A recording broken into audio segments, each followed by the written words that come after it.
So in 1977, you took the leap to actually open up a physical store after kind of having some fun selling gemstones to little stores and so on.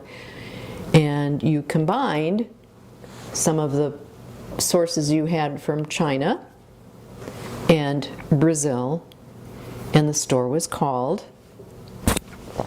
Chinawest.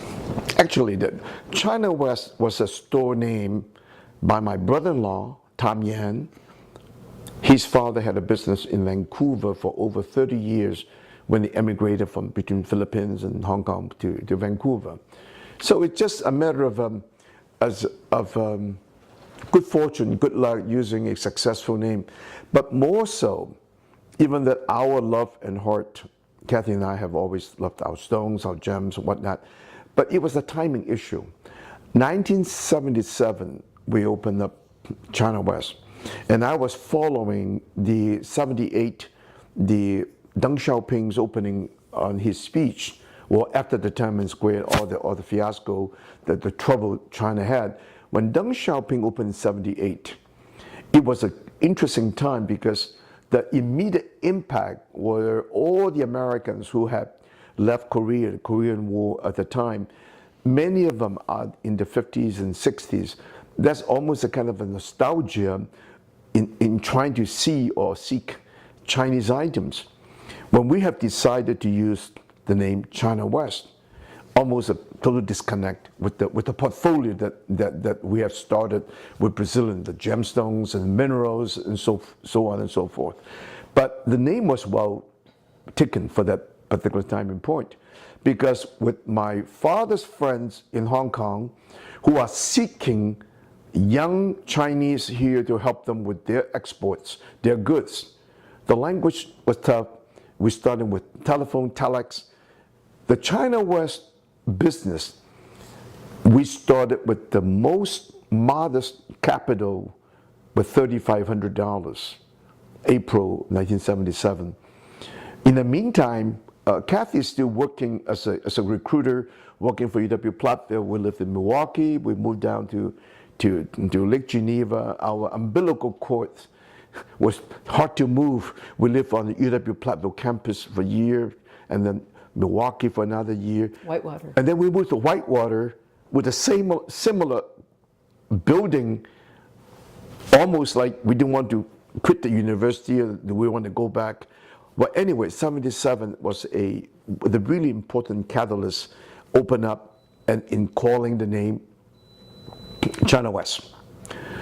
And this is become a creative, the very strong impact. And what happened in the first 5 to 10 years, we have unlimited supply and good people directing me with goods, products, and services from China. Also, since 77, I was traveling back to Brazil. We're starting with $3,500 is my cash. I use our credit card as a faculty member. We still have the income salary to do the traveling, maybe about $1,000 for the air 850, and then $250 to $300 for the expenditure.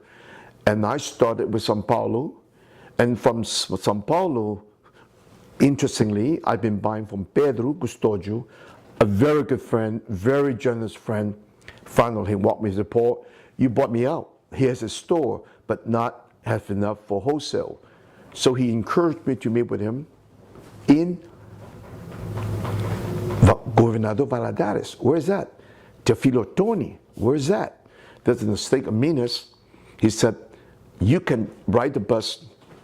And first I think, well, maybe 6 hours, 10 hours. Without really knowing it, it took me 24 hours to get to Teofilo Tony, the heart of the Brazilian production, 2 cities, Governador Valadares and Teofilo Tony. That started my career with our limited capital in the purchase of the gemstones. And 60 days later, the $3,500 with the control and discipline, we managed to have sold the stones. That's my gauge, $7,000.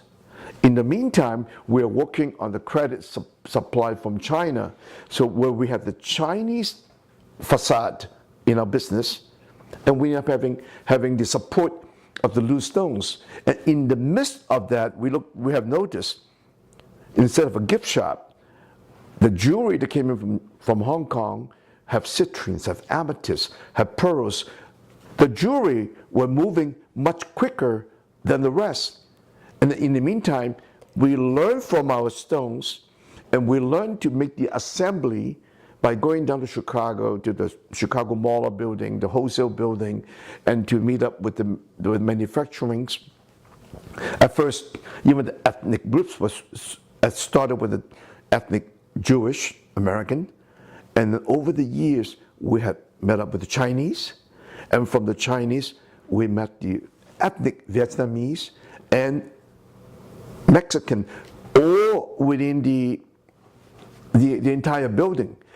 This is a part of the economic learning with the diversity, speaking Portuguese, speaking Spanish, going to Guatemala before, Bolivia, eventually end up in Uruguay and the mining with the best amethysts.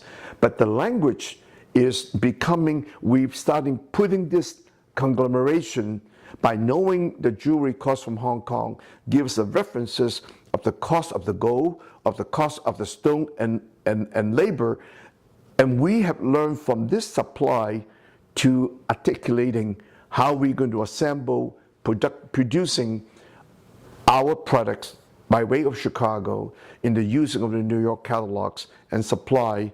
And that is the birth, time, and the development of the Chinawest retail shop. So let's go back to Brazil.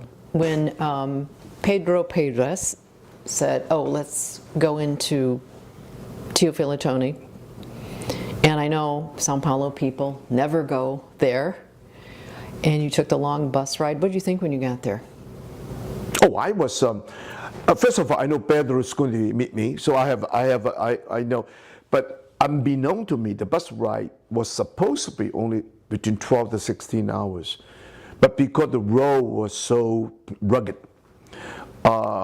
in certain time there was the part of the highway falling off. They had to reroute, they had to go back to another town. And I remember first leaving Sao Paulo, coming through my old school in Lorena, in the Valley of Paraíba. I was very nostalgic, I was very sentimental. But once in going up to the Minas State, to Belo Horizonte, and then going to the direction,